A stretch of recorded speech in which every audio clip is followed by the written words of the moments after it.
Setembro de 1987, Goiânia, o coração do Brasil. Enquanto a cidade dormia sobre o calor do cerrado, dois homens caminhavam em direção a um prédio em ruínas. Eles buscavam ferro velho, algo que pudessem vender para garantir o almoço no dia seguinte. Mas o que eles encontraram, no entanto, não era sucata comum.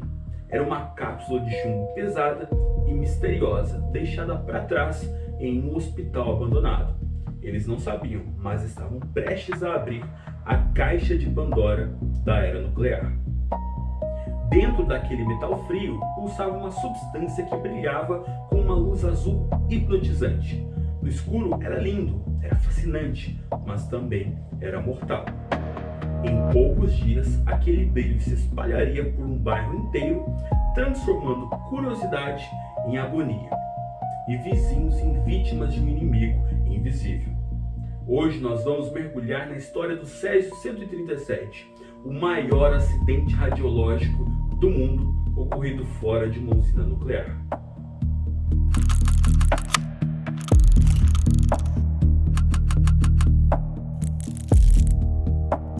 Tudo começou com um descaso administrativo. O Instituto Goiano de Radioterapia havia se mudado de sede, mas deixou para trás uma unidade de teleterapia. O equipamento continha uma cápsula de Césio 137, um isótopo altamente radioativo usado no tratamento de câncer.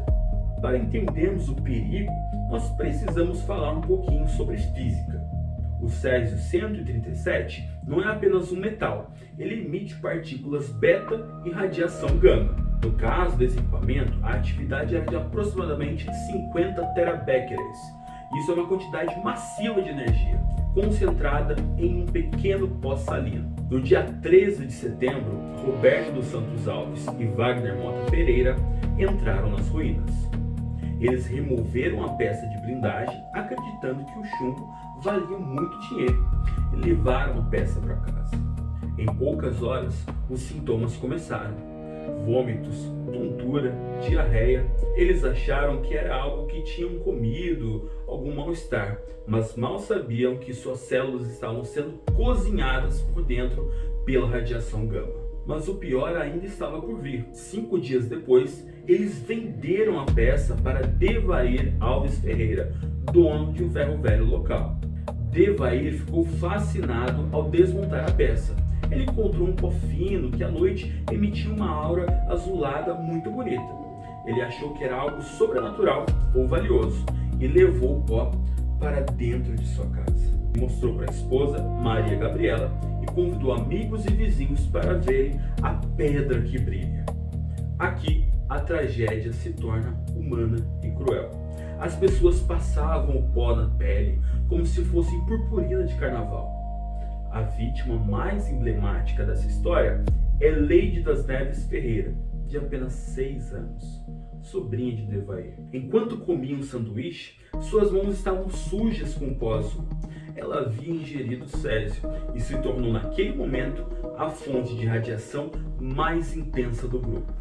O Césio 137 é um sal, cloreto de césio. Ele se comporta como sal de cozinha mesmo. É solúvel, gruda nas mãos, nas roupas e se espalha com o vento. Em poucos dias, o rastro de radiação se estendia por várias ruas do bairro Setor Aeroporto. A saúde de todos começou a definhar rapidamente. As queimaduras radiológicas, chamadas de radiodermites, apareciam como feridas profundas que não cicatrizavam. Maria Gabriela foi a primeira a suspeitar que a pedra brilhante era a culpada de toda a história.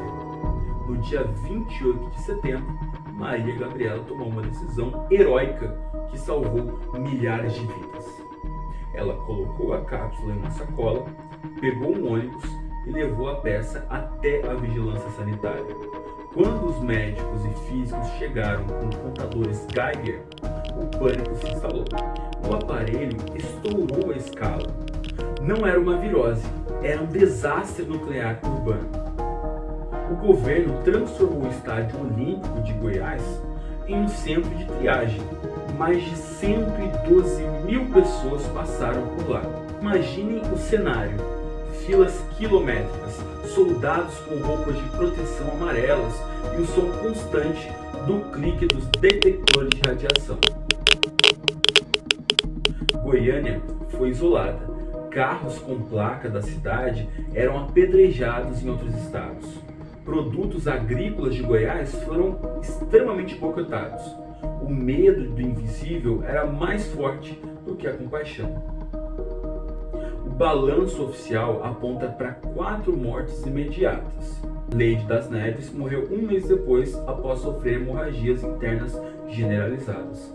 Maria Gabriela, a mulher que alertou as autoridades, também sucumbiu aos efeitos da radiação em 23 de outubro. Israel Batista e Admilson Alves, funcionários do Ferro Velho, faleceram em 27 e 28 de outubro. E Devair, o dono do Ferro Velho, a quem foi vendido o Césio 137, faleceu 7 anos depois de cirrose hepática e câncer. Mas os números oficiais são muito contestados por associações de vítimas até o dia de hoje. Milhares de pessoas desenvolveram câncer e doenças crônicas nas décadas seguintes. O enterro da pequena Leide foi um dos momentos mais tristes da história brasileira. Ela teve que ser enterrada em um caixão de chumbo de mais de 600 quilos, içado por um guindaste.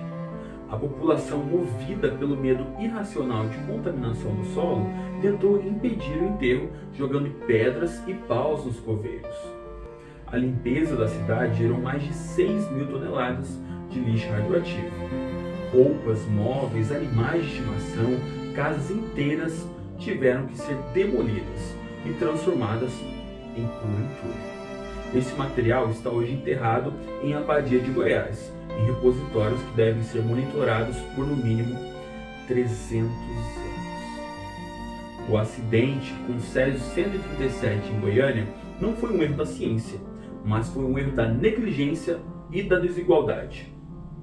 Um equipamento médico, feito para salvar vidas, tornou-se uma arma por causa do abandono. Hoje Goiânia é uma metrópole vibrante, mas as cicatrizes do setor aeroporto permanecem.